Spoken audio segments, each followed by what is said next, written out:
美国人再次抢劫中国，扣押了来自我国新疆的铝产品，牢牢地把控了国际社会的舆论，成为美国肆无忌惮抢劫中国的最大倚仗。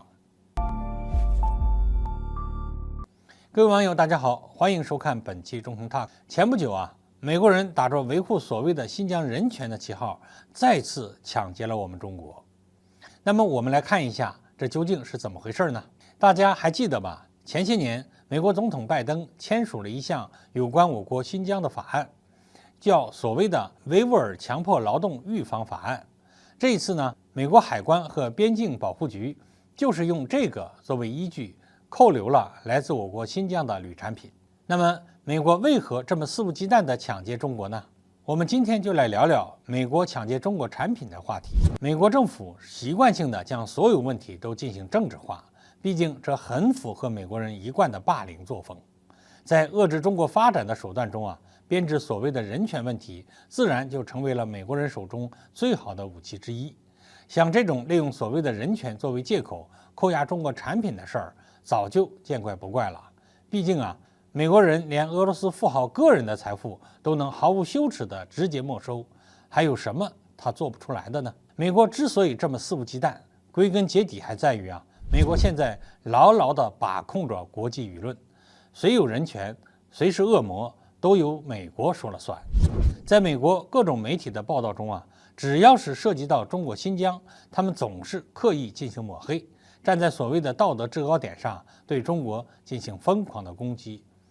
而且美国还拿不出任何有信服力的证据，证明中国存在所谓的强制劳动问题，而都是由美国单方面自说自话，拿出一些早就被证实了是作假的证据，反复宣传抹黑。不过呢，美国人似乎刻意遗忘了一点，那就是美国这个所谓的自由民主的世界灯塔，才是涉嫌强制劳动和侵犯人权的重灾区。我给大家举一个例子，比如根据芝加哥法学院的一份报告显示关押在美国监狱里的劳工每年都可以创造出上百亿美元的产品和服务，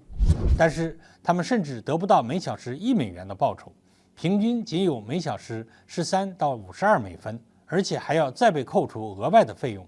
更为关键的就是在被关押期间，这些监狱里的劳工在创造劳动价值的同时却得不到必要的培训，导致他们在回归社会后没有维持生活所需的必要技能。为此，全球人权诊所主任克劳迪亚·弗罗里斯称这些工人像动物一样被对待。